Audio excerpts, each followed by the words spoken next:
Boa noite a todos. Desculpem aí pelo pequeno atraso, a gente teve uns probleminhas técnicos, mas já foram solucionados. Tudo bem, pessoal? Eu sou o Jorge, da Doc Consulting, e quero mais uma vez dar as boas-vindas a vocês que estão acompanhando a nossa jornada de precificação estratégica. Hoje nós estamos com o 17º webinário. 17º webinário falando sobre este tema, essa disciplina chamada Pricing. E hoje, além do Henrilei, da Doc Consulting, meu sócio, eu estou também aqui com o Afonso Mendes Júnior, que é um especialista em pricing. E daqui a pouco ele vai se apresentar. Especialista em pricing, que já trabalhou tanto do lado da indústria quanto do lado do varejo, e vai contar um pouco para a gente dessa jornada dele nessa carreira em pricing. Legal? Boa noite, Henrilei. Boa noite, Afonso. Boa noite, Jorge. Boa noite, Afonso. Tudo bem? Boa noite, Henrilei. Boa noite, Jorge. Obrigado de novo pelo convite. Estou feliz de estar aqui para poder, enfim, bater um papo num momento tão desafiador, né? Sobre um assunto que já é desafiador por si só. E obrigado de novo pelo convite. Legal, a gente que agradece, cara. A tua presença, cara. A gente que agradece. A gente... Quer falar, Henrilei? Não, você me apresentar porque, enfim, como a gente tem um pessoal, uma audiência aqui, vamos chamar assim, rotativa, né? Eu sou o Henrilei Domingos, eu sou também, como o Jorge falou, pertenço à Doc Consulting, que tem uma das unidades que é a Doc Pricing, que a gente aqui está nessa jornada da precificação estratégica, que foi uma sequência de convidados que a gente está tendo, né? Para discutir esse importante tema, especialmente agora no tempo da pandemia e do novo normal que o pessoal está discutindo, enfim, está vindo bem a calhar, né, e assim, está gerando para a gente muitas respostas positivas, muitos feedbacks legais, e então, como o Jorge abriu, é um prazer tê-los todos, né, sempre com perguntas muito legais, que estão aqui disponível, aqui essa ferramenta do chat aqui para vocês ficarem à vontade para comentar, mandar pergunta, enfim.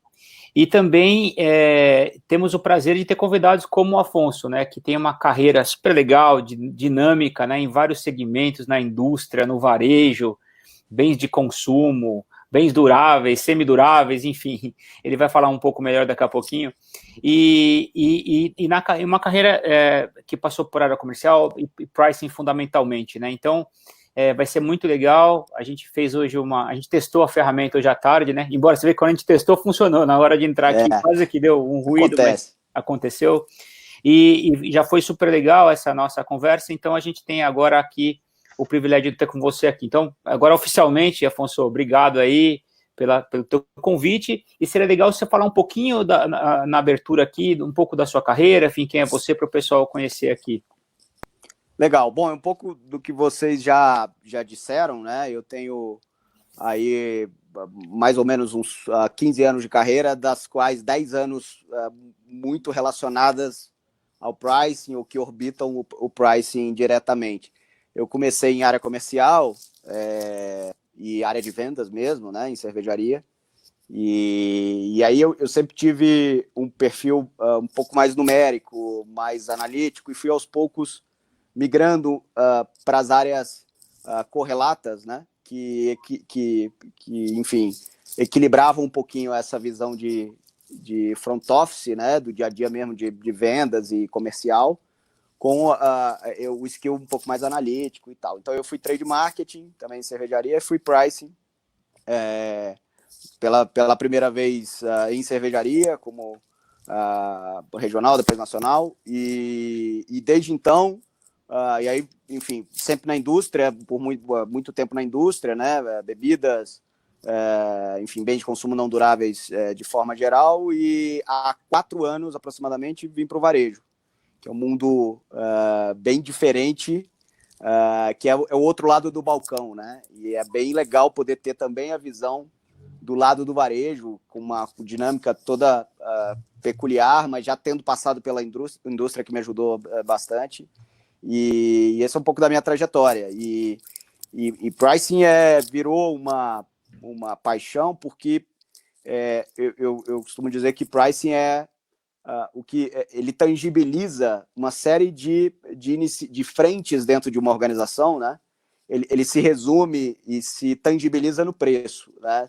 Então, o pricing fala com marketing por geração de valor, por... Dá para vocês aí, mas para mim deu uma travadinha.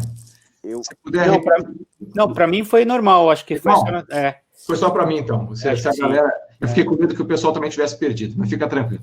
Legal. Não, eu ouço todos bem.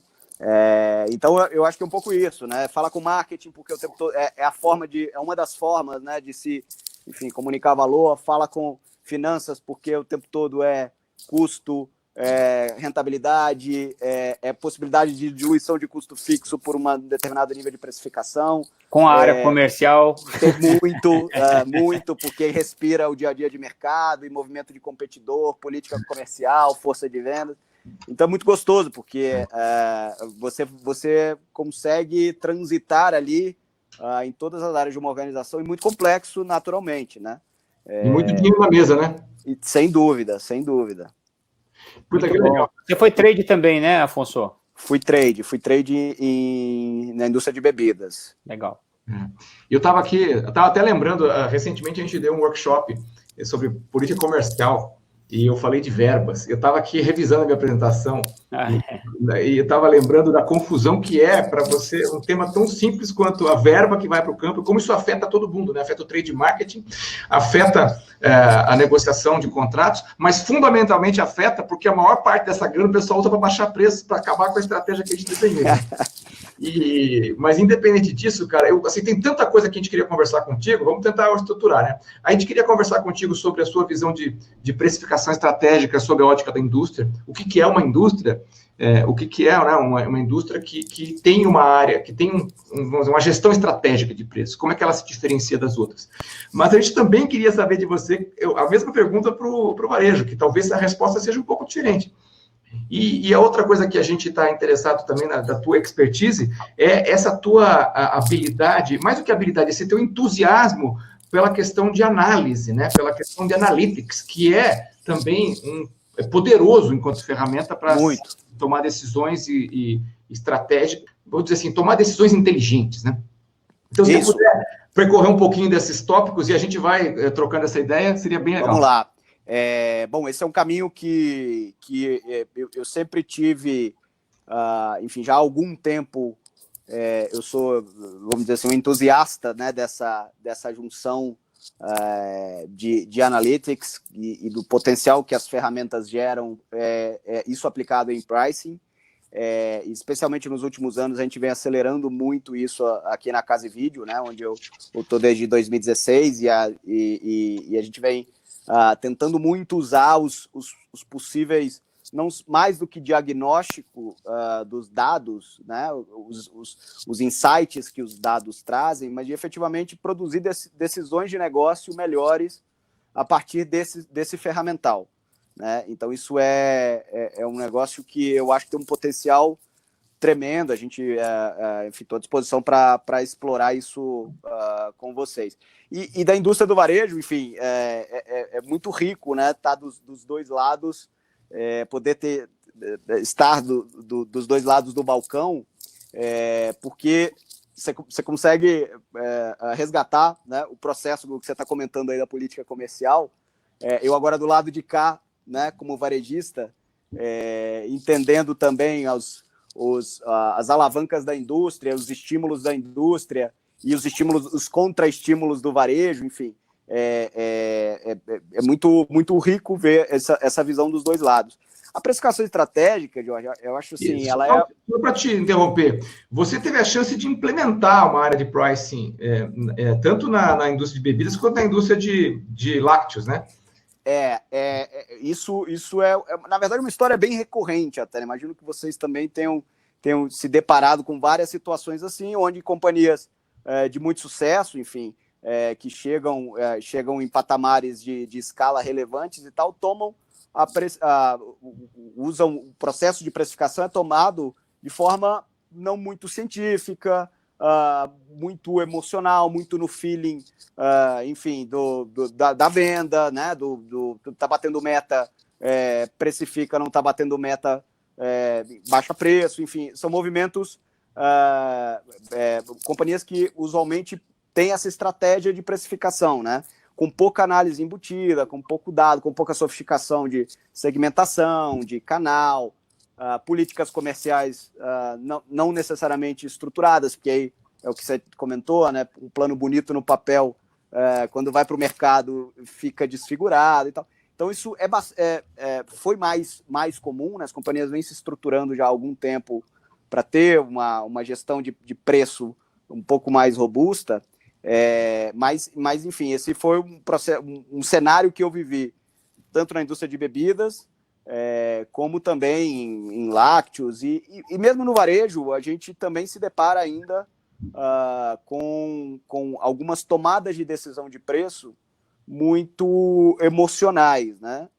E não necessariamente ótimas, ou pelo menos apoiadas com a relevância que o assunto merece, porque, de novo, é muito dinheiro na mesa, né?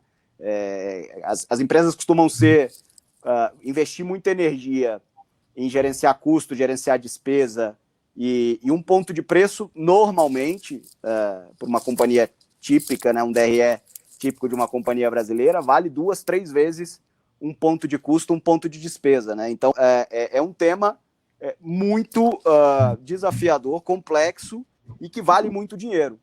Então, essa é uma tendência que todo mundo vem abraçando, né? E diria que ainda mais relevante num cenário de crise como esse, né? Porque quando todo mundo está vendendo menos, quer dizer, cada pontinho é relevante para mudar o bottom line, né? E assim, pegando uma empresa... desculpa. Não, fica à vontade, você estava na frente aí, Jorge. Pegando uma empresa que está nos primórdios do pricing, que ainda toma decisões emocionais e aquela situação que você descreveu, e pensando numa empresa que já implementou um conceito, uma gestão estratégica, que caminho que você vê, que etapas que você vê essa empresa tendo que percorrer para chegar lá? Eu gosto muito não vou reinventar a roda, né? Eu vou usar um framework do Nagel, que tem um livro espetacular sobre price, e ele usa um formato de uma pirâmide, né? Ele fala das fundações. Esse aí, tá na mão. Esse é Bíblia, né? E ele fala enfim, da fundação de um modelo de pricing robusto, né? Então ele fala lá de criação de valor, ele fala de estrutura de preço, né? Com métrica, com controle, comunicação de valor. Aí você vai para a política de precificação, né? Efetivamente, aí vem política comercial, a definição de price point e tal, até você chegar num cenário, enfim, vamos dizer, maduro, né? É uma caminhada, uma jornada. O Nagel fala de que para ser estratégica a precificação, você precisa ter... Primeiro, ela tem que ser baseada no valor, né? E que já é uma evolução para muitas empresas que ainda estão no cost plus, né? Perfeito. Depois ele fala que ela tem que ser voltada para o lucro, né? No sentido da precificação ser uma maneira da empresa aumentar a sua lucratividade e reinvestir no negócio, e também de não ser só focada em market share, né? Que muitas vezes não é tão bom para o negócio no sentido do longo prazo. E fala que ele tem que ser proativa também. Agora, o maior desafio de todos esses, eu acho que é ser pelo valor, porque exige uma maturidade, né? De conhecer o seu shopper ou o seu consumidor e fazer e ter uma maneira de investigar qual é essa willingness to pay do consumidor, né? Você passou por algum momento em que você teve que implementar esse tipo de pesquisa? Bom, eu ia falar um pouco sobre isso, né? A gente falou aqui de um pouco das companhias de onde nascem, como tomam decisão de preço. É muito intuitiva a lógica do markup, né? Ela se você pegar qualquer pequeno varejo, qualquer pequeno varejista e o começo da história, né, de muitas histórias de sucesso, é o cara que pega ali e bota um markup em cima do custo dele e é assim que se toma a decisão de preço, sem olhar de fora para dentro, sem olhar consumidor, sem olhar como é que se comunica valor, como você está comentando.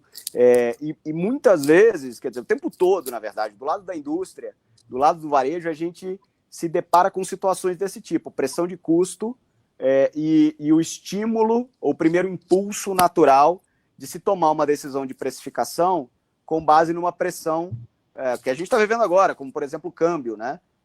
Você estando na indústria ou estando no varejo agora, é muito difícil que você esteja numa cadeia de valor que não esteja sendo impactada por câmbio.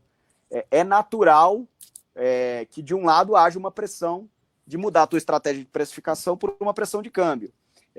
E aí é muito importante, nesse momento, a gente ponderar exatamente essa linha do Nagel, né? De olhar consumidor, olhar valor, olhar competidores de fora para dentro, né? Não simplesmente uma estratégia cost plus, para poder tomar a tua decisão. Então, ser estratégico na precificação é um pouco de avaliar todas essas variáveis, porque, enfim, é cada vez mais complexo, né? Um cenário como esse que a gente está vivendo agora, demanda baixa, né? Todo mundo desesperado aí por venda, a maior parte dos segmentos, poucos são os segmentos que conseguiram, durante essa pandemia, observar crescimento de vendas, e o impulso natural de um lado, do lado da demanda, do lado do time comercial, é baixar preço para poder ver se morde algum incremento de vendas, e do outro lado uma pressão de custos, instabilidade da cadeia de supply, quer dizer, essa complexidade que é demandada, né? E acho que é um pouco disso que a gente está falando de gestão estratégica de pricing. E demora muito tempo para uma empresa... Eu não estou nem deixando ele falar, desculpa aí. Não, tranquilo. Só uma interrupção rápida. Que vocês estavam comentando aqui, o pessoal, acho que foi o Eric que pediu o nome do livro, mas o Ricardo aqui já ajudou e já respondeu, já passou, tá? Então, quem quiser o nome do livro, obrigado, Ricardo, que já colocou aí, né? Depois tem umas perguntas aqui já legais para incluir nessa discussão. Você ia fazer algum ponto aí, Jorge? Eu ia perguntar a opinião do Afonso, quanto tempo demora essa jornada, tipicamente, para uma empresa que está nos primórdios ainda, ou seja, claro que não é uma empresa que está... Não estou falando de uma empresa... eu estou falando de uma empresa que cresceu, que ganhou um certo tamanho, mas que não implementou processos estratégicos de gestão de preço e ela olhou e falou, bom, o meu próximo passo é esse. Essa jornada é muito longa, tem que implementar, tem que ter uma área de pricing, ou não precisa? Como é que a tua experiência mostra o quê? Eu acho o seguinte, não é um processo simples, nem da noite para o dia, porque mais do que ter o ferramental correto, ou os dados, ou o sistema, o software, passa muito por pessoas, como, enfim, qualquer mudança disruptiva, né, como essa, dessa natureza e desse porte, e por cultura. É um processo de transição, né? De você ter uma empresa que culturalmente toma a decisão de preço de uma forma, poder passar aos poucos a avaliar outras variáveis. Então, é um tempo grande de formação de time, que eu acho que precede necessariamente ter software, ter gente boa. Eu acho que faz muita diferença ter patrocínio. Então, a companhia é um processo, normalmente, é uma jornada que é dolorida, né? Que envolve, enfim, decisões difíceis, decisões duras, muitas vezes, e eu vi isso muitas vezes, para criar um processo de precificação ou fazer um movimento de nível de preço, ou rentabilizar uma categoria, um canal, etc., você abdica de volume, e isso para qualquer empresa focada em venda é uma dor grande. Então, entender que você está construindo um médio e longo prazo e que em alguns momentos você vai ter que abrir mão de um curto prazo, esse é um processo gradual, né? E que você aprende, você erra, você ajusta. Então, eu diria que, cara, eu não cheguei em nenhum lugar que disse, puta, tá show de bola, tá nota 10. Sempre tem alguma coisa por fazer. Por mais que a evolução tenha sido grande, a gente sempre tem uma oportunidade. Aí vem um cenário como esse, que vira tudo do avesso, né? E é mais coisa para se refinar, para se melhorar. Então, eu acho que essa é uma resposta difícil. Quanto tempo e qual é a receita? É uma jornada, mas eu acho que dá payback, se paga muito. Mas tem que ter um patrocinador interno que acredite nisso, porque essas jornadas demora para começar a ter o payback, porque primeiro tem que investir em pessoas, em cultura, em processo, e depois que vai ter a ferramenta, porque muita gente quer começar contratando uma ferramenta. Que resolva todos os problemas, aperta um botão e diz qual é o preço mágico. Né? A gente até quer ter essa ferramenta também, mas a gente não encontrou ela ainda para poder representar. Se você encontrar, me conta, que eu também quero. Legal. Bom, gente, primeiro, bacana demais essa introdução aqui inicial, falando um pouco do conceito, né? Eu tenho aqui uma pergunta do Vanberto, que ele está perguntando quais são as dicas para quem quer entender um pouco melhor da área de pricing, né? Então, ele até colocou, além de acompanhar as lives por aqui. Obrigado. Bom, da nossa parte, a gente tem também um time que a gente formou lá no Telegram, né? Que você pode ir por lá. Formamos lá um grupo que a gente discute, enfim, pode passar perguntas. Nós temos também. A gente está passando por reformulação no nosso site, que a gente acabou de mudar de marca, né? A gente era Dr. Trade até pouco tempo atrás, agora a gente é Doc Pricing, Doc Consulting. Então, em breve a gente vai estar com o nosso blog ligado, enfim, todas as nossas fontes de informação. Literatura. E que, como aí foi mencionado, tem alguns outros livros, depois também a gente pode passar para vocês outras literaturas, né? O Jorge, que gosta bastante de se informar sobre esses grandes ícones aí do pricing, né? Como outros que ele já mencionou aqui, a gente passa uma listinha também. Bom... Só para completar, Riley, a jornada vai continuar para sempre, tá?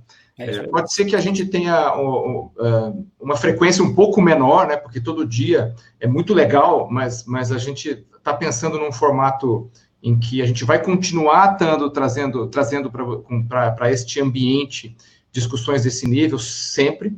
O nosso blog, como você falou, e o grupo do Telegram, como você comentou, hoje ele está mais para comunicar o link para acessar as lives. Mas logo a gente vai começar a usar esse grupo do Telegram como sendo um grupo de distribuição de conteúdo sobre pricing. Artigos, enfim, referências, notícias, indicação de livro, esse tipo de coisa. É isso aí.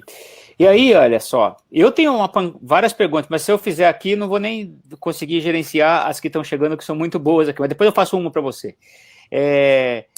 O Flavian, ele faz uma pergunta bem interessante, que você no início, Afonso, você falou que a área de pricing, ela é colaborativa, né? Vamos chamar assim, ela colabora ou ela se relaciona com vários setores da empresa, com todos os setores da empresa, né?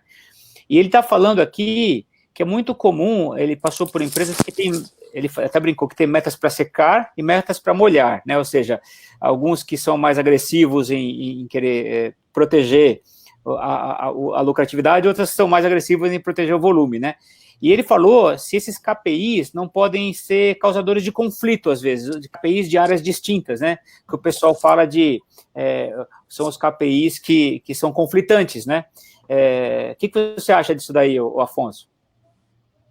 Eu acho que tem um outro ingrediente aí que ajuda muito numa jornada, nessa jornada que a gente comentou, né, para que ela seja bem sucedida, é o alinhamento de incentivos, né? Muitas vezes, eu acho que esse já é um estágio um pouco mais maduro, mas as organizações, elas incentivam as suas áreas internas, né?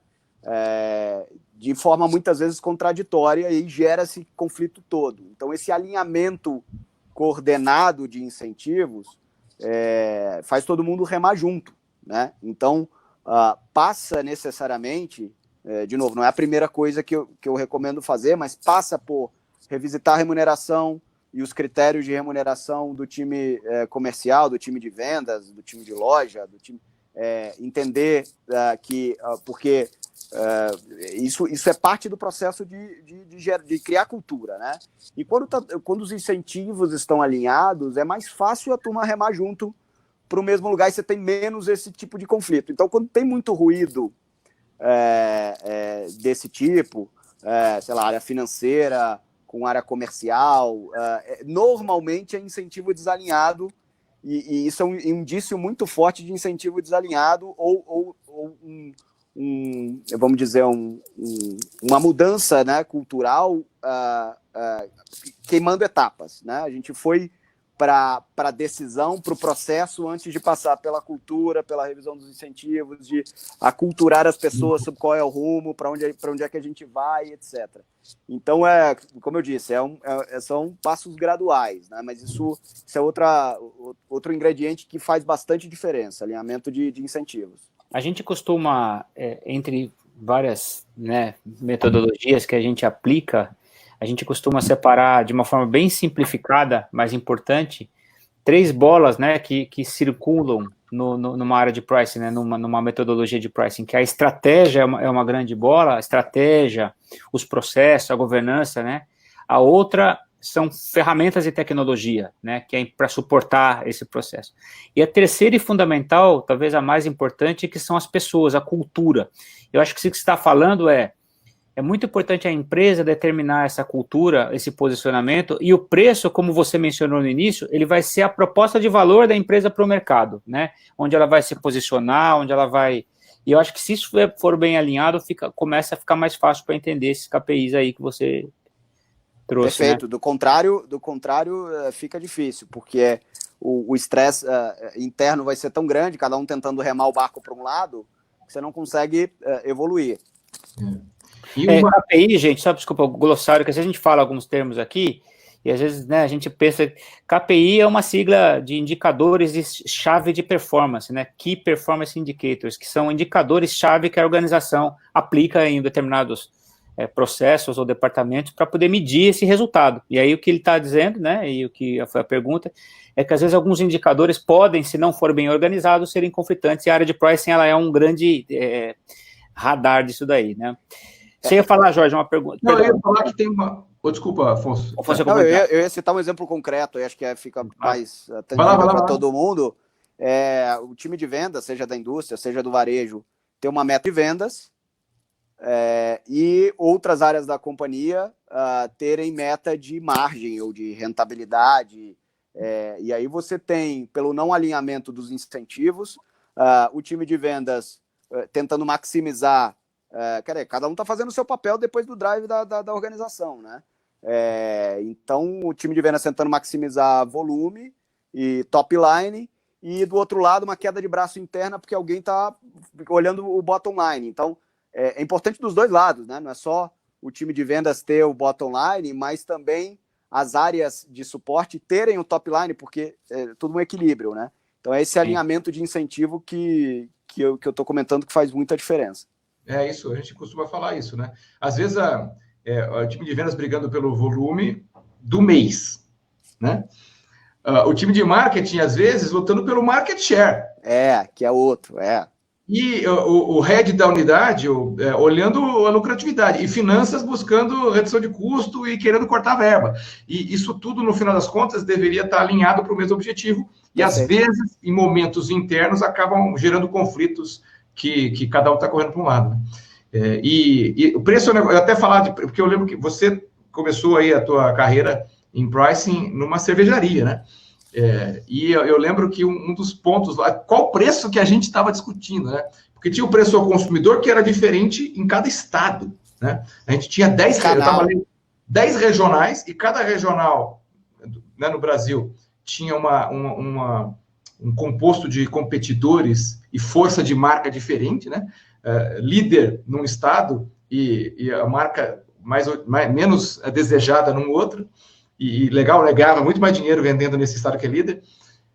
Ao contrário, né? Não era mais barato onde ser líder. Meu market share era maior.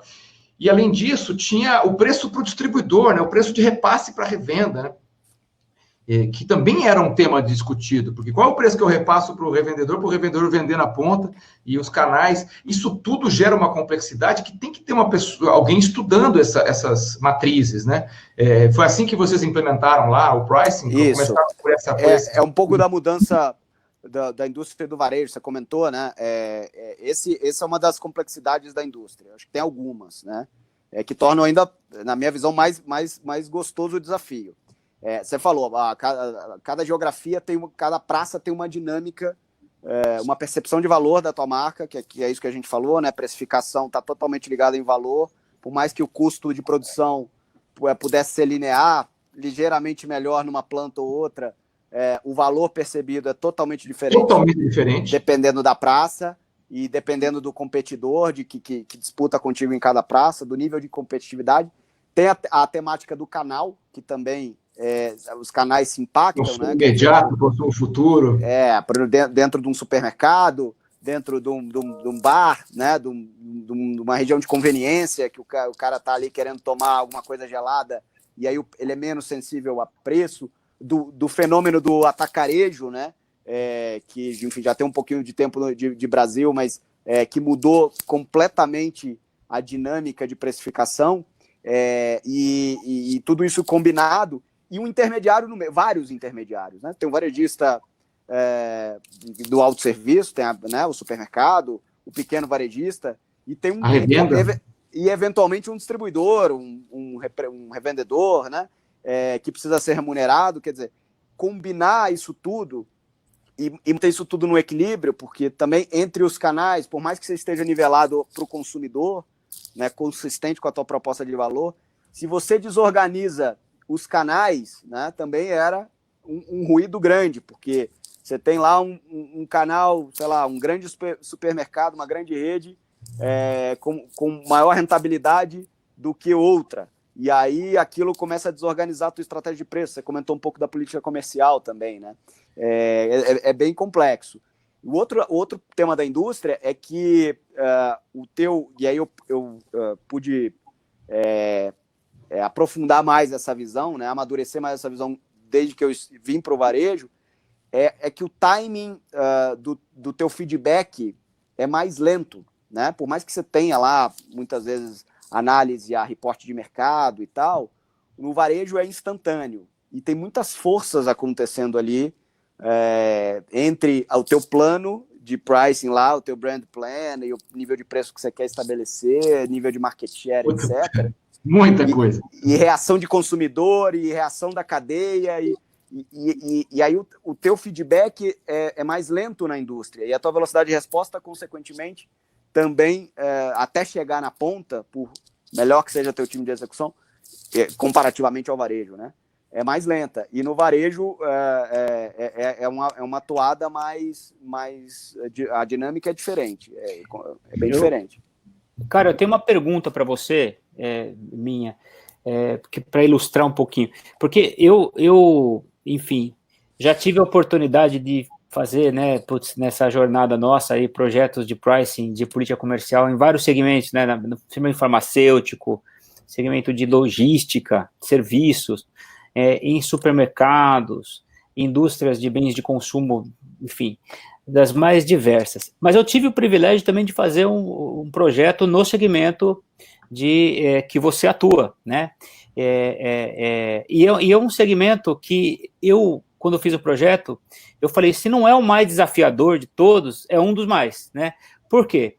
Porque você tem foi o primeiro segmento de ter o showroom, né, que o consumidor vai na loja, pega uma referência de um produto, muitas vezes um código, e vai pesquisar os preços na internet, e ele fica perito, em uma semana ele sabe os preços de todos os lugares, né? Tem uma prática de descontos nos pontos de venda, né, de um cobrir o outro e tal, teve várias práticas ao longo do tempo, N temas comerciais, quer pagar quanto, enfim, que foi tudo derivado desse negócio.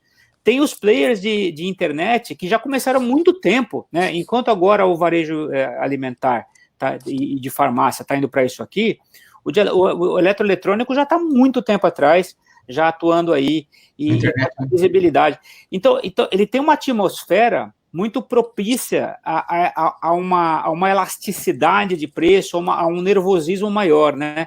Tô correto na minha leitura? E torna o seu desafio muito importante, né? Perfeito, tá corretíssimo. Eu só queria comentar assim, a gente atua numa série de categorias, né, na Casa e Vídeo, então você tem categorias com essa dinâmica, e uma velocidade, uma dinâmica muito própria e uma elasticidade muito alta, onde R$5, R$10 faz muita diferença, né, na tua performance de vendas, e todo mundo oscila muito, todos os competidores o tempo todo estão se movimentando, por exemplo, telefonia celular, né, que é um segmento extremamente sensível a preço, é exatamente isso que você comentou, o consumidor cada vez mais perito do produto que ele quer. De certa forma, o produto começa a virar commodity, né? Porque ele sabe mais ou menos a referência de preço e todo mundo, todas as cadeias de varejo, usualmente se diferenciam pela alavanca de preço, né? É muito difícil você gerar valor, gerar diferenciação com outra alavanca em categorias dessa natureza, como telefonia celular, por exemplo. Mas existe também outras categorias que a gente atua, né? A Casa de Vídeo tem cerca de 10 mil SKUs, mais ou menos, então a gente tem categorias muito diversas. A gente tem telefonia celular, a gente tem o eletrinho, né? O eletroportáteis, liquidificador, cafeteira, etc. Aí já tem um outro nível de elasticidade. Mas a gente, por exemplo, falando de valor, né? A gente tem, por exemplo, um sortimento de marcas próprias de utensílios de cozinha, de panelas, que aí tenta ter uma outra pegada, e a gente tentou gerar ali algum nível de diferenciação, de bom gosto, de embalagem, para você tentar se diferenciar um pouquinho desse nervosismo, porque aí, sem tanta referência, né, de preço, você consegue falar de valor, que é o que a gente começou aqui falando, né, e precificar, mostrando para o consumidor o valor que você entrega. Então, eu acho que tem oportunidades. A gente tem, por exemplo, categorias de decoração, oportunidade de geração de valor que te permitem fugir um pouquinho dessa briga, desse samba de uma nota só, que é menor preço e ponto, como o teu único argumento de vendas. Porque, no final do dia, a sustentabilidade desse modelo é arriscada, né? Você tem players globais chegando cada vez mais, você tem o digital, você tem um consumidor cada vez mais especialista da categoria que ele quer comprar, ciente do preço, o nível de serviço aumentando. Quer dizer, no longo prazo, esse é um jogo que, para parar de pé, né, do ponto de vista de rentabilidade e sustentabilidade dos negócios, é difícil, né? Então é muito importante achar formas de não cair nessa batida do cubro o preço do meu competidor e vão embora. Legal. Você já explicou um pouco, mas eu queria te fazer a pergunta, talvez tenha que repetir um pouquinho do que você falou. Você pegar a cartilha da precificação estratégica da indústria e pegar a cartilha da precificação estratégica do varejo, o que elas têm em comum e o que elas têm de diferente? Você falou um pouquinho já que a velocidade de feedback é uma das principais diferenças. O que mais? O que mais que você diria que tem de diferença? Ou não tem? É basicamente a mesma cartilha, conceitualmente, e é só a execução que muda? Não, eu acho assim, a indústria tem suas complexidades, como você comentou, porque idealmente, né, se você idealmente deveria estar olhando o teu consumidor final, quando você tem um intermediário na tua cadeia de produção, né? Se você é um B2B é um pouquinho diferente, mas você tem mais de um elo ali para poder gerenciar, e se você atua em mais de um canal, você tem que olhar a tua cadeia até o consumidor e olhar esse negócio horizontalmente para ver se está fazendo sentido, com mais a variável da geografia. Quer dizer, o varejo também tem isso, mas é um elo a menos, né? Então, consumidor, óbvio, você tem a dinâmica de geografia, cada geografia também tem a sua complexidade. Tem o digital mordendo cada vez mais aí, com um outro nível de agressividade de preço e nível de serviço, e essa é uma variável que é complicadora, mas eu diria que tem muita coisa em comum. Isso que a gente falou aqui enfim, todo vendedor quer bater meta, independente de onde esteja, e aí a promoção em si é uma das ferramentas, né? É mais recompensador, mas é muito mais difícil você fazer isso de criação de valor, que a gente está falando aqui, né? É muito mais difícil você incorporar ferramental de segmentação de clientes, segmentação de canal, para poder ser mais efetivo na tua precificação, sem doer tanto na tua rentabilidade. Quer dizer, é um processo que se paga, mas que é doloroso, né? Então, isso é em qualquer lugar, na indústria, no varejo, as dores são muito parecidas. Você tem um fornecedor que também está querendo, enfim, rentabilizar o negócio dele, e aí você tem pressão de custo do mesmo jeito, estando no varejo, estando na indústria. Eu acho que é só são mais dentro da indústria, como você tem que gerenciar os intermediários da cadeia, eu chamo isso de, tem ralos de preço, ralos de rentabilidade, mais ralos de rentabilidade no meio do caminho. Então, ralos no sentido de que um desconto, uma política comercial mal gerenciada... política comercial mal gerenciada é ralo de rentabilidade, é dinheiro que está na mesa, então isso gera uma complexidade maior. Do varejo, eu acho que é a velocidade, aí essa para mim, é a maior complexidade do varejo. Mas você tem lá, enfim, um segmento informal, que te gera uma referência de preço, a complexidade do competidor, da praça, da mesma forma. Você também tem, na indústria, as marcas da indústria, algumas delas conseguem se criar um composto de marketing para se posicionar como premium, para se posicionar como algo que agrega um benefício maior ao consumidor, e com isso consegue cobrar mais caro. No varejo, você também tem essa dinâmica de você conseguir se diferenciar como... Assim, no alimentar, a gente até tem vários exemplos aí, né? Do que é um alimentar que se diferencia em serviço e o que é um alimentar que está mais pensando em preço. E no teu segmento também tem esse nível de diferenciação? Normalmente é o que você já comentou um pouquinho. Só interrompendo a tua resposta, já tem uma pergunta do Carlos que eu até marquei aqui. Olha, o Carlos está perguntando, Afonso, segundo o Ricardo Eletro, o que importa é preço. Aí ele está provocando o seu concorrente aqui. Se você acredita, até emendando no que você vai responder, se no novo normal essa vai ser ainda vai ter essa relevância, enfim, só emendando essa questão de vender preço importa muito, e cada vez mais, né, esse é o desafio, como é que você consegue conciliar o desejo do teu consumidor, que é toda essa complexidade que a gente falou, ele está buscando o melhor negócio, né, e você precisa ser coerente com a tua proposta de valor, precisa entregar para ele num valor justo, porque do contrário, também você não tem sustentabilidade. Isso aqui que a gente está falando do outro, pendendo para o outro lado, também não é sustentável, né? Quer dizer, você não vai conseguir construir no longo prazo se você não levar essa variável em consideração, né? Como é que o consumidor está enxergando o valor que você entrega, o produto que você entrega, o serviço que você entrega, no preço que você cobra. Se esse negócio não está equacionado também, não tem sustentabilidade. Então, o preço importa sim, mas a gente está falando de um equilíbrio. O preço importa, você não está falando necessariamente de preços baixos, né? Exato, exatamente. Precisa ser um preço coerente com o valor que você entrega, né? Mas o consumidor vai sim buscar, especialmente nessas categorias comoditizadas, a melhor barganha. E aí é que vem o desafio de você se diferenciar de alguma forma, né? O Jorge perguntou como no varejo. Eu falei um pouquinho do tema do sortimento, né? Então, claro, você ter via um sortimento um pouquinho mais diversificado é uma possibilidade de você sair dessa arma única de precificação. O serviço é outro, né? Que algumas marcas, companhias decidem, né, por modelo de negócio, por estratégia, se diferenciar pelo serviço. Mas existem outras formas que eu enxergo aí, um pouco do que eu falo lá do Analytics ajudando, com pricing, do mesma forma que a indústria, tá? Eu vou fazer um raciocínio análogo aqui.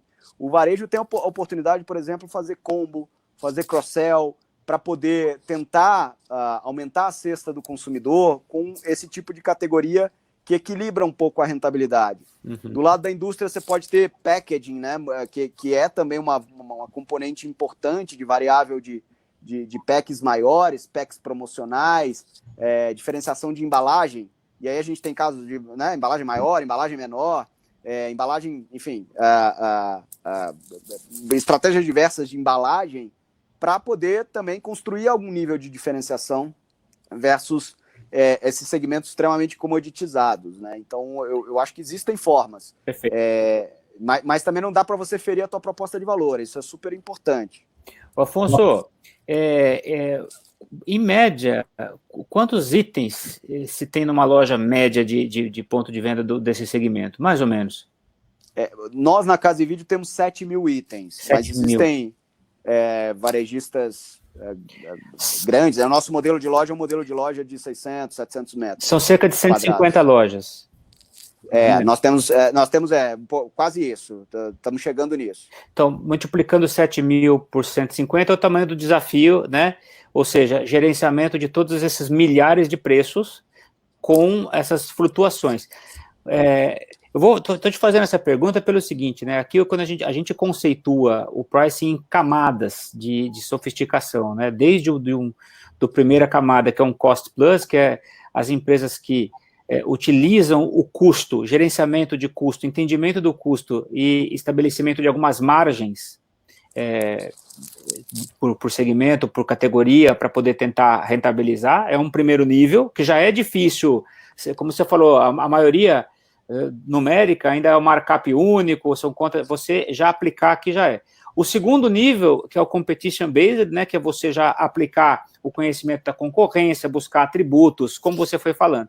E um nível superior, que seria o value based, como você falou no final agora, que é buscar seu posicionamento de valor. E para isso tudo, com tudo isso de SKU, buscando esses atributos, eu sei que você é um estudioso e gosta de tecnologia linkada com pricing. Dá um exemplo para a gente dessa questão de inteligência artificial. O que está acontecendo nesse sentido para gerenciar e para ter uma resposta que equilibre a estratégia, as pessoas e a tecnologia? Eu já comentei algumas coisinhas, mas enfim, eu acho que tem aí uma dobradinha bacana e muita coisa para se fazer.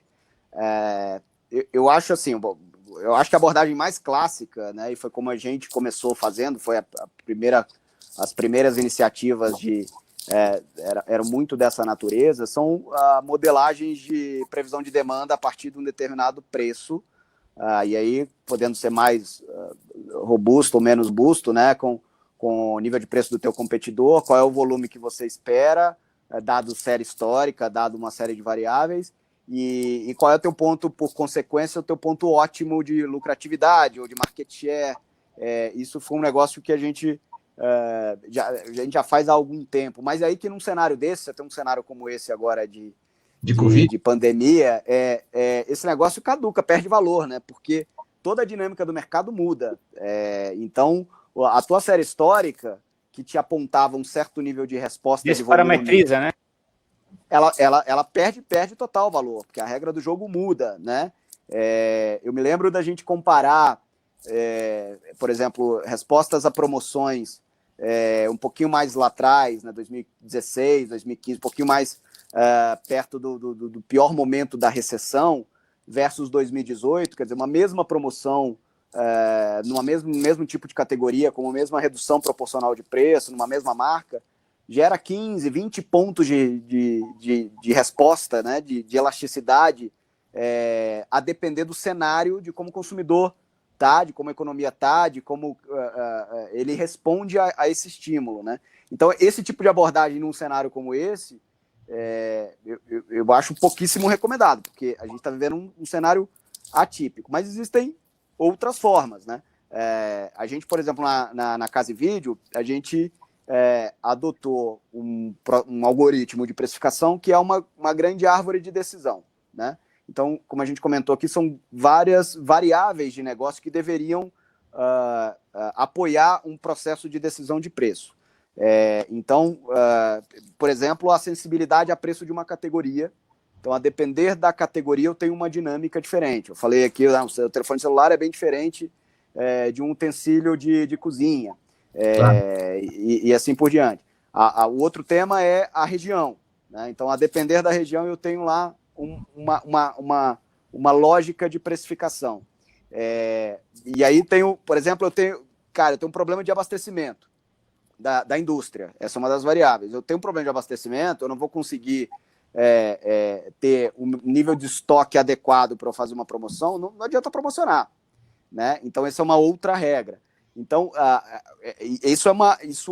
você tem modelo para fazer a árvore de decisão, né? Que ele te mostra exatamente os thresholds. Se você joga lá as variáveis, ele te mostra, isso aqui impacta a tua resposta final, né? Então, se você tem um baixo nível de estoque, um alto nível de ruptura, falando do varejo, essa deveria ser uma variável relevante para você tomar a tua decisão de preço.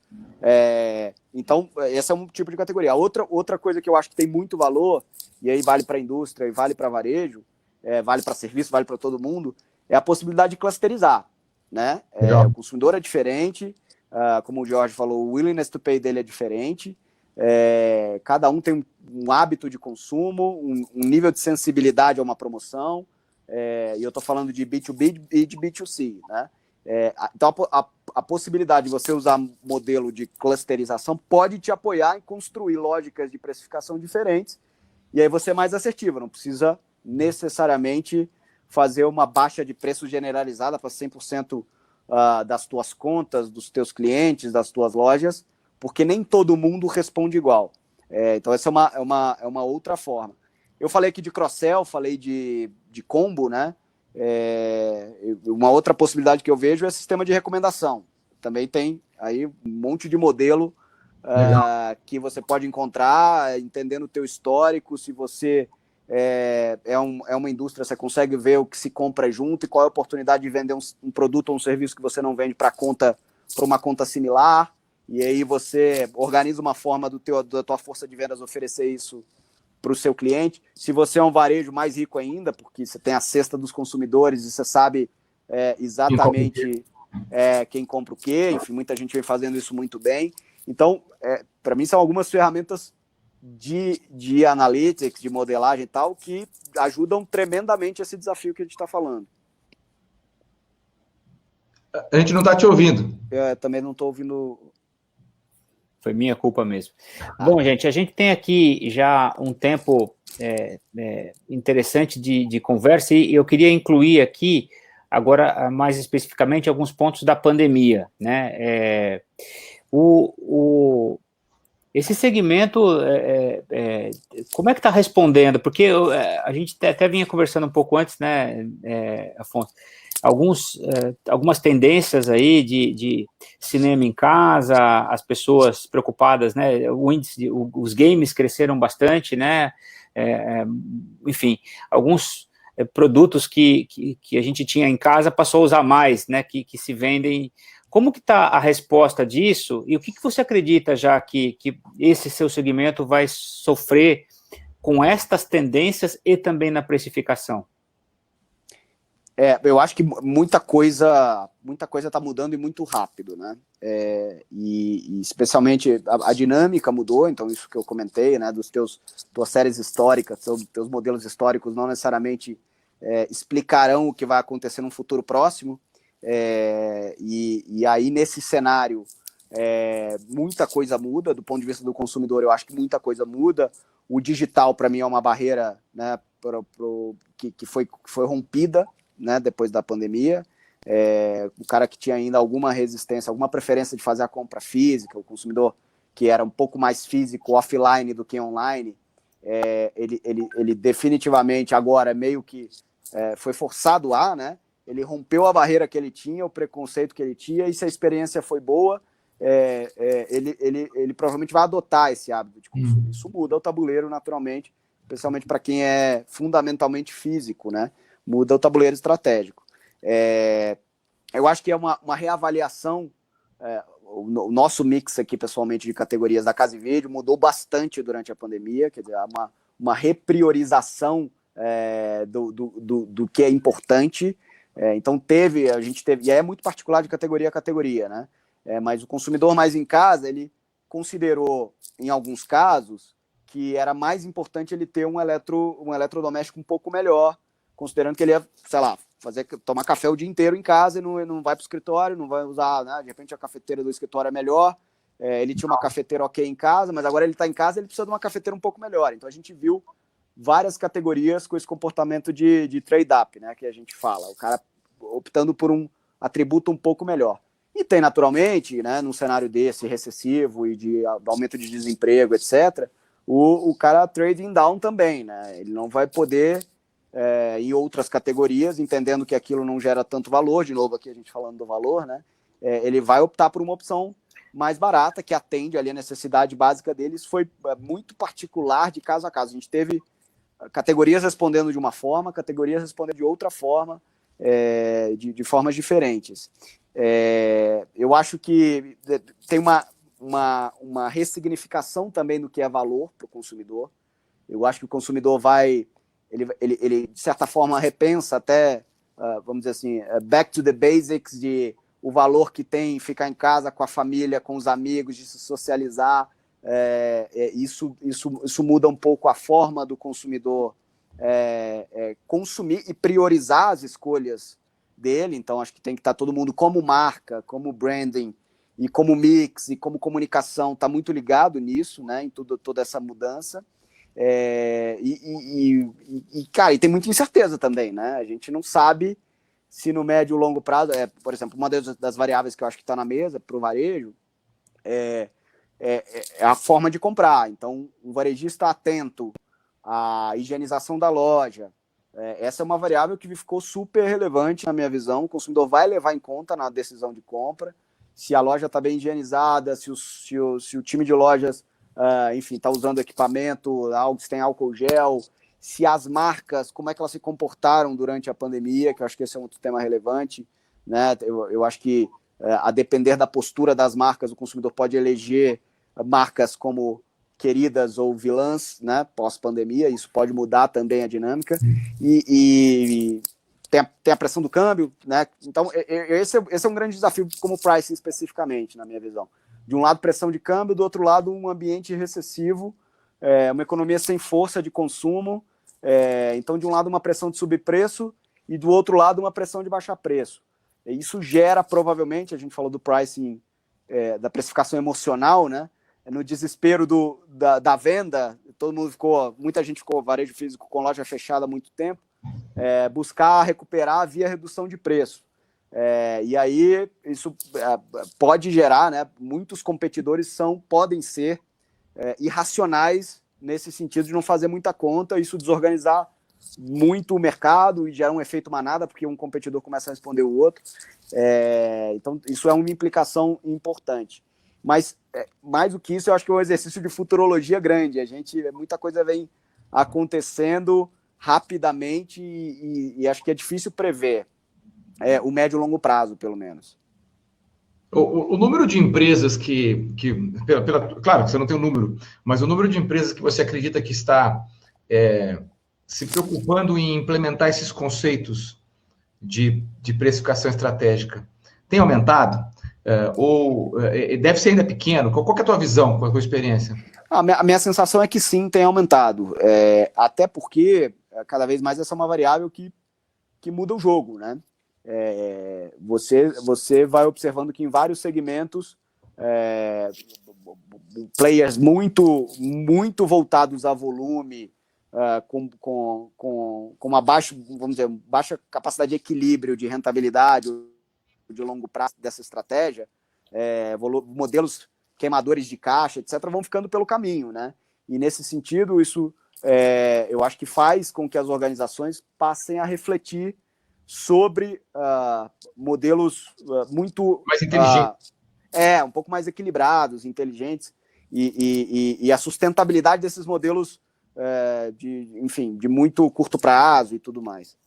O que a gente tem falado aqui nas lives, e acho que a maioria das nossas conversas foi com gente, a maioria, não todas, mais para a cadeia de alimentos ou de farmácias, é que no futuro, a gente não sabe o que vai acontecer, mas certamente preço vai continuar sendo tão importante quanto agora, e talvez mais, sem né? dúvida. Por quê? Porque algo próximo de uma crise vai continuar acontecendo, né? Recessão econômica, as pessoas têm dificuldade. Então, por que esperar a crise passar para lá na frente, quando as coisas estiverem ruins, começar a pensar em implementar uma inteligência de price? Não, né? eu costumo dizer... Agora, para tentar preparar algo que daqui a pouco vai ser... hoje talvez seja desejável, daqui a pouco vai ser absolutamente necessário, né? Eu acho até, Jorge, que eu concordo que muitas organizações veem pricing como um supérfluo, né? Como se fosse um luxo. Eu acho exatamente o contrário. Eu acho no momento desse, de crise, onde, vamos dizer, o tamanho do bolo é menor, né? Não tem bolo para todo mundo, cada migalha vale mais, né? Então, em momentos de bonança, de alto consumo, muitas vezes a escala paga a tua ineficiência de preço, né? Ou a tua ineficiência de margem. É verdade. Porque você tem um monte de ralos ali, como eu falei, né? Ralos de margem, uma decisão um pouco irracional, mas você vende volume alto e aquilo cobre tua despesa fixa e você está satisfeito. Mas quando a maré baixa, esse 1% de preço é muito mais decisivo, e eu convido a todo mundo aí que tem o teu DRE a fazer a conta. Tipicamente esse negócio é 2, 3 vezes qualquer outra iniciativa que você vai fazer em custo, em despesa, economizar em mídia. Então, eu diria que nesse momento, investir em pricing tem um potencial de valor até mais relevante e mais decisivo do que em tempos de bonança, vamos dizer assim, de momentos de bons ventos, e dá um payback muito melhor, certamente, do que cortar o cafezinho, porque tem muito mais dinheiro na mesa brigar por 1% de preço, que às vezes não é nem necessariamente aumentar o preço, mas é isso que eu disse, né? É não gastar uma ficha que não gera resultado, né? Seja por desconto e tal, do que encontrar o ralo, né, Elvan? Só de encontrar onde os ralos estão. Isso, 1% exatamente. É assim. Exatamente. E de fazer estratégias inteligentes de mix, né? Como você falou, né? De descobrir qual é a categoria que o teu shopper valoriza mais e tê-la com uma... Isso, teoricamente, não é preço, mas é também, né? Porque exato. Revenue management, né? É você encontrar uma maneira de melhorar a tua rentabilidade, implementando a estratégia de preço correta para cada tipo de categoria e fazendo aquele caminho ao contrário, né? Ou seja, primeiro eu vou entender o que é importante para o meu consumidor. Daí eu desenho um produto, uma categoria para ele. Exato. E eu já eventualmente desenho até uma embalagem, né? E eu já desenho sabendo que eu tenho que desenhar ela para ser lukrativa. Então, que o pessoal faz ao contrário, né? O pessoal primeiro produz o negócio e depois vai lá ver se o cliente está a fim de pagar. E aí, quando ele não está a baixar preço, acabou a sua lucratividade. Tem um problema na mão. E eventualmente, até esse processo de fora para dentro é rico, por exemplo, quando a gente está falando de P&D, né? Aí mais na indústria, né? Mas mesmo no varejo, a gente, inclusive, interage muito com a indústria nesse sentido. De repente, você tem um produto, né? Que você imaginou, presumiu que o consumidor ia ver muito valor num atributo, né, numa embalagem, numa feature adicional, etc. Isso encarece a produção do produto, e aí você sai do preço e o consumidor não valoriza aquilo da forma como você imaginou, e aquilo te tira do mercado. Quando você faz o caminho inverso, de repente você até ajusta o teu produto, né? Quando você tem a possibilidade de conceber e fazer um ajuste de atributo e tal do teu produto, tirando que o consumidor não vê valor, e aquilo você entrega o valor que o consumidor precisa e ele te gera uma rentabilidade adequada. Quer dizer, a gente falou aqui de financeiro, de comercial, de marketing, mas até lá com o time normalmente os times de P&D e de indústria, enfim, de indústria, né? Essa troca é super importante. A gente até contou um exemplo, né? Que a gente fez um exercício com o cliente que era para desenhar matriz de qualidade e preço, né? E para fazer, como a empresa não tinha pesquisa de shopper para poder entender qual era o valor percebido dos seus produtos versus os concorrentes, né? Então a gente fez uma reunião interna chamando a área de vendas, a área de marketing, a área de P&D e a área de trade e finanças. E aí, dentro desse grupo de pessoas da empresa, a gente começou a listar o que vocês acham que são os atributos mais valorizados pelo consumidor deste teu produto. E só esse brainstorming já foi rico, porque nunca tinha sido feito. Depois a gente fez o exercício legal. Já fizemos a lista de quais são os atributos. Agora vamos fazer uma tentativa de ranquear. Qual que é o mais importante? Qual que é o segundo? Qual que é o terceiro? Mais um exercício riquíssimo. Bom, agora terceiro, vamos ver se nós temos esses atributos e como é que é a nossa nota versus o concorrente. Um exercício que nós não estamos te ouvindo. E ainda não estávamos falando até então em preço, né? Não, aí depois que a gente fez tudo isso, beleza, agora vamos buscar a pesquisa de preço e plotar isso tudo na matriz.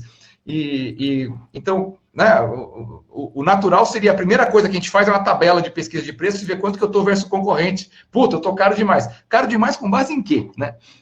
Do que você acha? Vamos fazer um exercício estruturado, né? E a gente está falando desse exercício para um caminho, né? Que muitas vezes eu posso estar com um atributo no meu produto, no meu serviço, que encarece o meu preço para o consumidor e o consumidor não vê valor.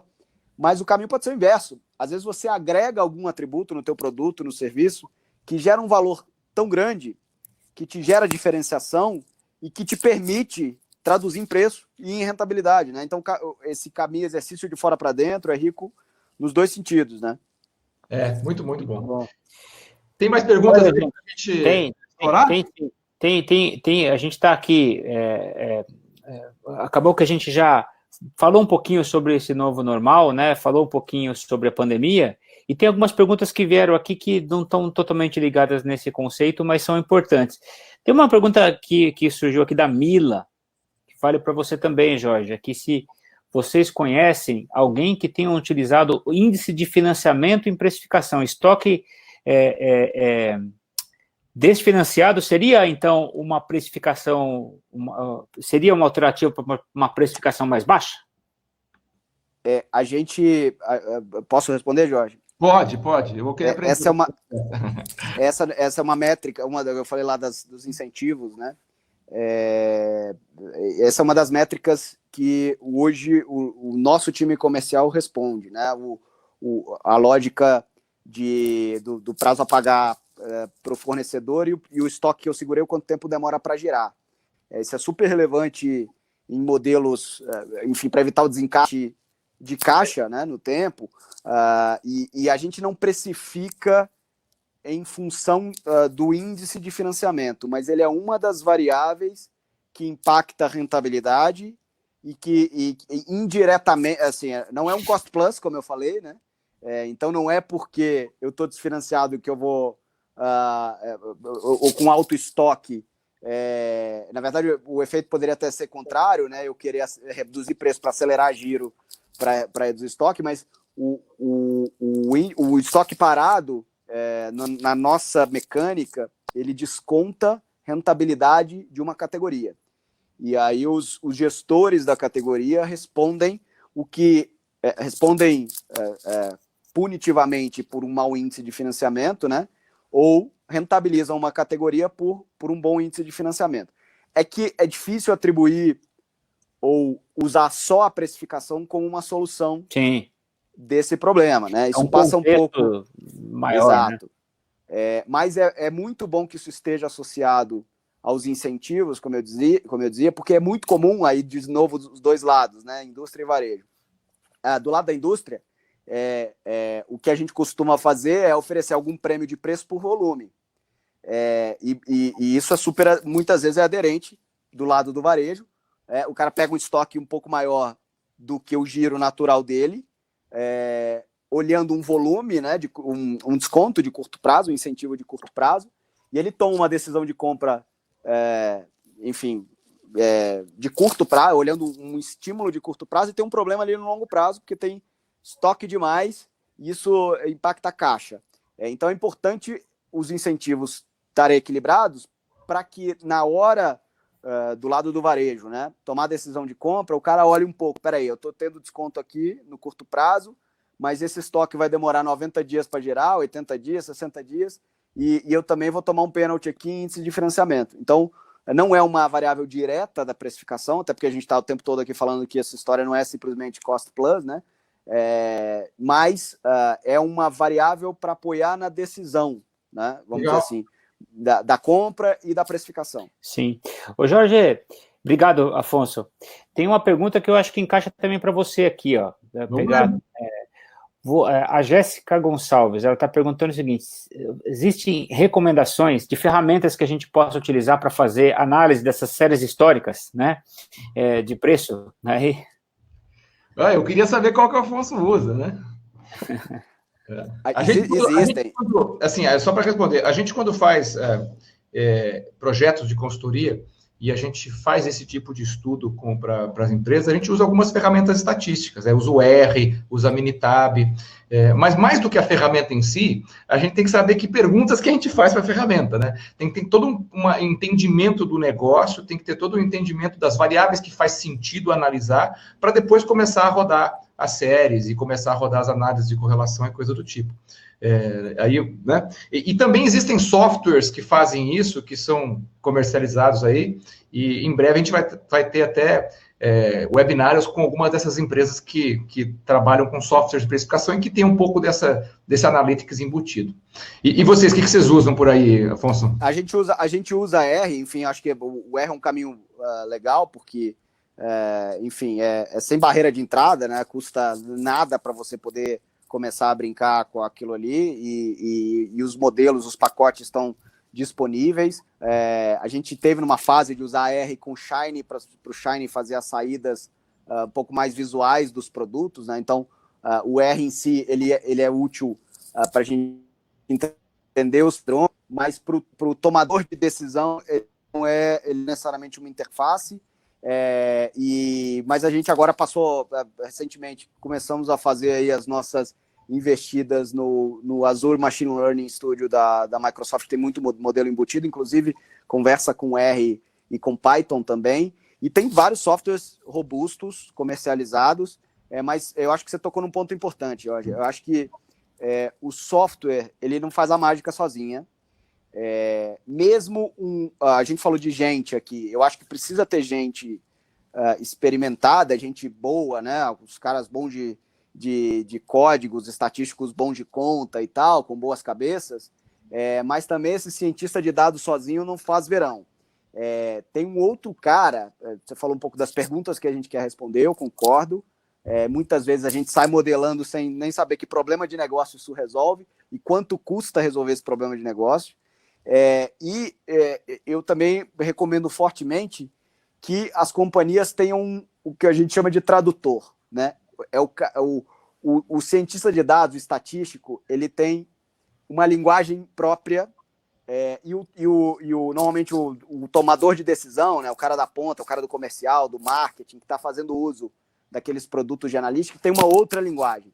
Você precisa ter alguém no meio que seja capaz de fazer a tradução do modelo matemático para o negócio. O que esse cara está dizendo, esse grego aí, significa isso, isso e isso. E do negócio para o cara que fala statistics, né? Sei lá, não sei nem como é que... Para o modeleiro lá que você precisa traduzir. Então, muitas vezes, o cara de negócio fala, puta, cara, eu preciso descobrir quanto é que ruptura de produto está impactando no meu volume de vendas e, consequentemente, no meu preço. Não necessariamente esse problema de negócio, com um cientista de dados, um estatístico puramente, o cara vai entender e vai traduzir aquilo no modelo. Então, esse cara que faz a ponte, né, dos dois mundos e leva e traz, e traz feedback, e ajusta modelo, e leva para o cara, você vai tomar... O que o modelo faz é essa conta, você vai tomar essa decisão desse jeito, é fundamental. Construir isso de forma multidisciplinar é fundamental. Isso foi um erro que a gente cometeu também. Botar lá a galera modelando numa sala, falando sozinha, sem falar com o negócio, sem ter input da ponta. Então faz muita diferença se tiver troca. E esse cara que faça a conexão, porque senão viram duas ilhas, grandes modelos, lindos no papel, e não gera valor, porque o tomador de decisão não sabe o que é aquilo, não sabe como usar. E se você me permite, eu vou acrescentar mais uma variável, que é o seguinte... Esse tipo de... Eu imagino que a Jéssica, né, tenha perguntado, mas ela está fazendo uma pergunta que é para uma empresa com uma maturidade já avançada, né? E você mesmo falou que é uma jornada, né? Se a tua empresa está no começo, está no cost plus, talvez a ferramenta que ela precise é uma ferramenta de um flip chart para desenhar o processo. E série temporal, os ralos série temporal e regressão dá para fazer no Excel. Então, assim, exato. E aí, primeiro você tem que encontrar onde é que o teu processo está falho, né? E às vezes um SIPOC, né? Um mapeamento de processos já é suficiente para você entender onde é que tem gatos, onde é que tem falhas, né? E aí, avançando, de repente, uma correlação linear no Excel já te ajuda a entender quais categorias vale a pena investigar mais ou não. Então, existe todo... Às vezes você está no cost plus e você nem está alocando direito seus custos, né? Tem custo variável, exato. Custo fixo está botando no preço. Então, tem tanta coisa antes, né? Então, a primeira coisa, Jéssica, é entender qual o nível de de maturidade que a tua empresa está nessa jornada. E dependendo de onde ela estiver, também a ferramenta será diferente, né? E provavelmente isso que você explicou aqui, que muita gente talvez tenha boiado, é para quem já está num nível avançado de analytics e que já passou pelas outras fases antes, né? Senão, se você for direto ali, provavelmente a cultura, as pessoas, e às vezes nem a alocação de custos correta para poder maximizar a sua lucratividade, né? Não sei se você concorda comigo, é meu ponto de vista. 100%. Aquilo que a gente falou um pouco das etapas, né? Os degraus. Exato. Gente, tudo que é bom, né, cara? Uma hora não tem jeito, chega a hora cruel, né? A gente já atingimos aqui 1h15 de conversa. Eu tô ficaria mais uma hora. Pô, a gente ficaria aqui mais muitas. Enfim, estou super satisfeito, né, com o que a gente discutiu. A gente passou aqui pela estratégia, passamos por questões de tecnologia, de cultura, do varejo. Você também falou da indústria também, né, da sua experiência, Afonso.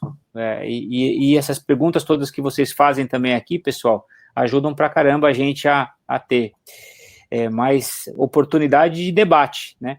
E o que eu falei ontem, sei lá, anteontem, eu já nem perco mais assim, eu já perco um pouco o tempo, mas eu comento o seguinte, né, Afonso? Quando a gente começou essa jornada, nós estamos no 16º ou 17º, Jorge? 17º. 17º, e já foram 18 pessoas que passaram por aqui que a gente conversou, né? 18 porque teve um que a gente teve uma dupla, E a gente sempre acha que vai chegar uma hora que vai esgotar, né? Porque já falamos tanto do assunto.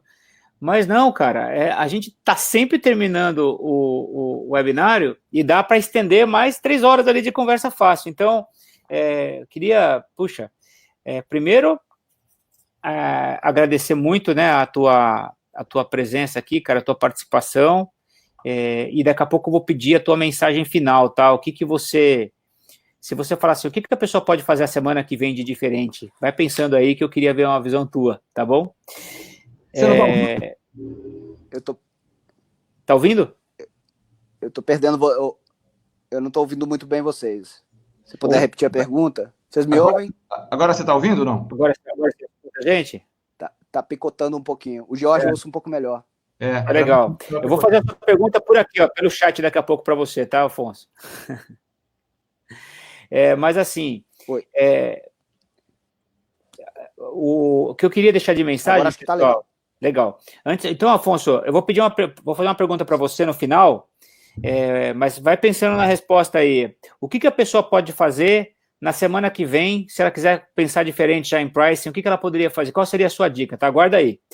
Mas eu queria, pessoal, antes de mais nada, dizer o seguinte, olha, nós estamos encerrando aqui a semana, né? Foi uma semana super legal, nós tivemos aqui, começamos na segunda-feira, trouxemos pessoas do varejo, como fechamos aqui, da indústria, trouxemos também a Tânia, que falou de shopper, trouxemos ontem o Sérgio Alvim, que falou da cadeia alimentar, e a semana que vem a gente já queria divulgar para vocês uma novidade, né? A gente vai ter um webinário diferente, um webinário especial, que a gente vai fazer um webinário internacional, né? Nós vamos trazer aqui 3 pessoas de fora.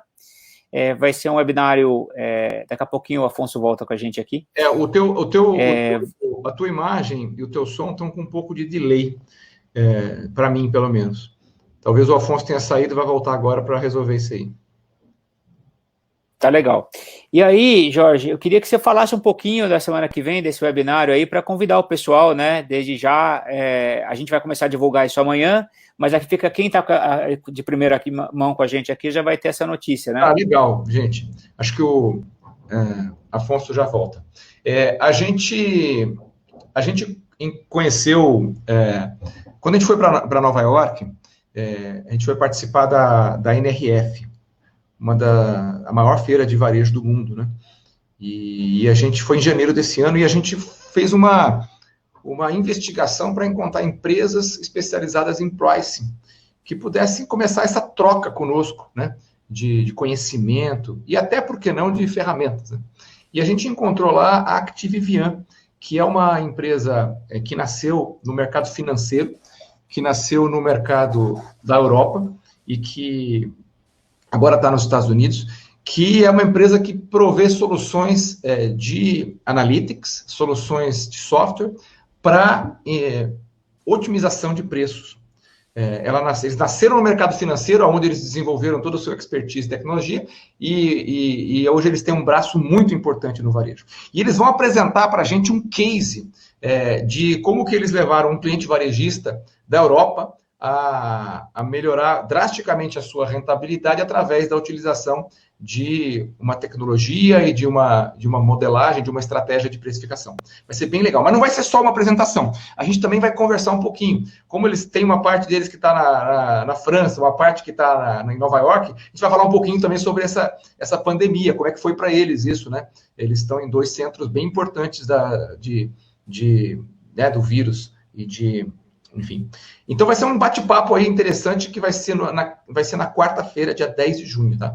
Então, a gente vai comunicar para todo mundo através do Telegram, através dos e-mails, mas vai ser um webinário diferente. Vai ser em inglês, né? Eles vão apresentar, mas vocês podem assistir, mandar pergunta em português que a gente vai traduzir para eles. Então, acho que a gente vai começar a fazer um pouco diferente os webinários. Vamos fazer uma frequência um pouco menor, não vai ser todo dia, mas a gente vai trazer pessoas de fora do Brasil, a gente vai trazer, enfim, novidades. É um pouco isso. É isso aí. A primeira é essa, e depois, ao longo, né, do tempo, traremos outras. Bom, gente, então agradecer imensamente então, a quem participou, quem enviou pergunta aqui, e a gente, como já mencionei, tem o grupo lá do Telegram que a gente vai depois responder as perguntas por lá, pelo nosso Instagram também, enfim. E é isso. E aí, Afonso, queria então, não sei se você conseguiu compreender minha pergunta. Mais ou menos. Vocês estão me ouvindo? Sim. Agora tá perfeito. Tá, desculpa. Até melhor que antes. É isso aí. Tive que dar um refresh aqui. Para a gente finalizar, Afonso, então, mais uma vez, então, desde já agradecendo, cara, imensamente aí a tua agenda, a tua disponibilidade, enfim, a tua experiência, a riqueza do que você trouxe, foi muito legal, e eu, como eu falei, daria para ter aqui mais 3 horas fácil de discussão, que não faltaria conteúdo pela tua vasta experiência em vários segmentos, em várias, enfim, passagens trazendo a bandeira de preço aí. E aí, eu queria falar assim, a pergunta que eu fiz o que você deixaria de dica para quem quer mudar a semana que vem alguma coisa na sua estratégia de precificação? O que ela pode fazer de diferente? E aí, desde já agradecendo você, Afonso. Legal. Bom, quero também agradecer pelo convite de novo, né? Foi super legal. De novo, acho que é muito bacana sempre ter opiniões, enfim, perspectivas diversas, falar de um tema tão complexo, né?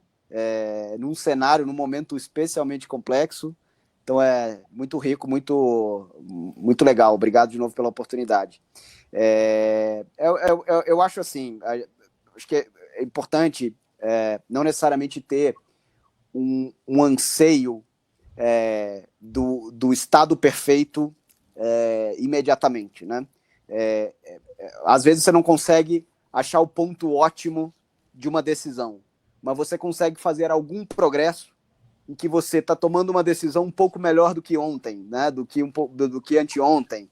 Então, essa, às vezes, análise simples, como o Jorge comentou, né? Cai dentro dos teus números, olhar as tuas categorias, tuas unidades de negócio, a rentabilidade, etc. Começar pequeno, eleger um problema, vale a pena muito tentar monetizar o tamanho do problema, né? Se você resolver aquele problema, quanto é que você gera de valor, porque isso te ajuda a priorizar e efetivamente fazer uma conta se vale a pena mobilizar energia para resolver esse problema, e eleger um pequeno começo, né?